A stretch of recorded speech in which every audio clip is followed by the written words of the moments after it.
क्या आज दिन भर सस्टेन करेंगे मूव, ये सबसे बड़ा सवाल रहेगा।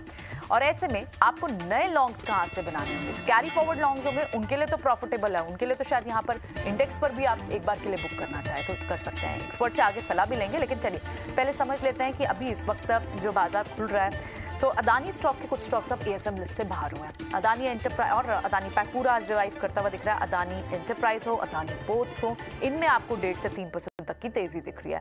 बैंक्स में आपको सबसे टॉप गेनर इस वक्त जो दिख रहा है वो इंडसइंड बैंक है। इंडसइंड बैंक सारे बैंक्स में सबसे ज्यादा, प्राइवेट बैंक्स में सबसे ज्यादा पिटा भी था on the JP Morgan report start of the week only.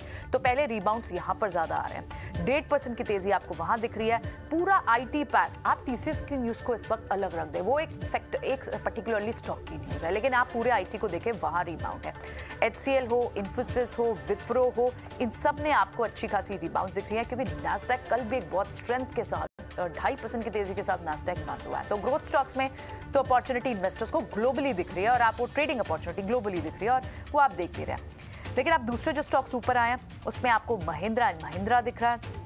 Cement pack एक स्ट्रॉन्ग सेक्टर दिख रहा है। ट्रांसपोर्टेशन कॉस्ट इनकी नीचे है, क्योंकि क्रूड डेरिवेटिव्स का कहीं ना कहीं फायदा इन्हें भी मिलता है, ट्रांसपोर्टेशन कॉस्ट बचती है। At the same time metals, आपको मेटल्स में कौन से, पूरा मेटल पैक नहीं तो एटलीस्ट कुछ पर्टिकुलर स्टॉक्स, जेएसडब्ल्यू स्टील में आपको मूव दिख रही है। हिंडाल्को कॉपर तो हम लगातार देख रहे हैं कि उसमें एक मूव है कॉपर और एल्यूमिनियम रिलेटेड काउंटर्स में, वहां पर आपको मूव दिख रहा है। रिलायंस इस वक्त आपको 1% की तेजी के साथ दिखाई दे रहा है। तो रिलायंस अगर स्ट्रेंथ और देता है तो इंडेक्स ऊपर आने में कामयाब हुआ। लेकिन आप दूसरे बैंक्स के हेवी वेट्स को देखें तो इस वक्त बैंक्स में आपको लगभग 400 पॉइंट्स की तेजी दिख रही है। 400 पॉइंट इंडेक्स में, वो भी ऐसी मार्केट में नॉट एट ऑल बैड। जो कल लेके गए होंगे उनके लिए तो फायदा है। आरबीएल बैंक, इस वक्त बैंक निफ्टी में अगर आप स्टॉक देखें तो किनमें सबसे बड़ी स्ट्रेंथ दिख रही है?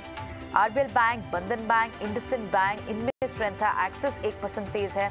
एसबीआई लगभग 0.25% तक की तेजी है। एचडीएफसी बैंक में लगभग 1% की तेजी है। तो ये तो बैंक्स का हाल था। एक बार मिड कैप स्पेस भी समझ लेते हैं कि वहां कैसी मूव्स हैं।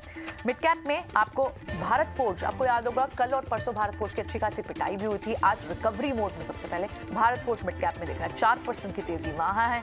एनर्जी पैक से आपको जेएसडब्ल्यू एनर्जी दिख रहा है। अदानी विल्मर एएसएम लिस्ट से बाहर हुआ है, वहां पर आपको मूव है। हिंदुस्तान जिंक में अब एक और ट्रिगर भी है। हिंदुस्तान जिंक में इंटीरियम डिविडेंड की भी बात की जा रही है, और रिकॉर्ड डेट आई थिंक इसकी 28 फिक्स होने वाली है, और उसके चलते आप हिंदुस्तान जिंक में कल भी मूव थी, आज भी आप एक मूव देख रहे हैं। तो मेटल पैक से आपको मिड कैप स्पेस में भी बेट्स तो दिख रही हैं। अब एक बार डिम्पी के पास चलते हैं और वो एक्सपर्ट्स के साथ जुड़ेंगे और आपके सवालों के जवाब भी बताएंगे।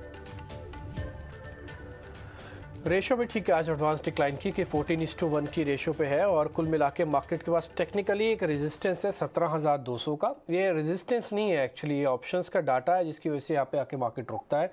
और अगर आप बैंक निफ्टी के हिसाब से चेक कर रहे हैं तो ये आपके लिए इंपॉर्टेंट लेवल हो जाएगा 40,000 के अराउंड आके। तो 200-250 पॉइंट की गुंजाइश है, यहाँ पे 70 पॉइंट की गुंजाइश है। रेशो 1:3 होगी। एक बार संतोष, आपकी रिकमेंडेशन, ऑप्शंस में ट्रेड ना करें, शायद मार्केट आज साइडवेज भी हो जाएगा, कॉल पुट दोनों गलेंगी। फ्यूचर्स के बारे में जरा बताइए पहले।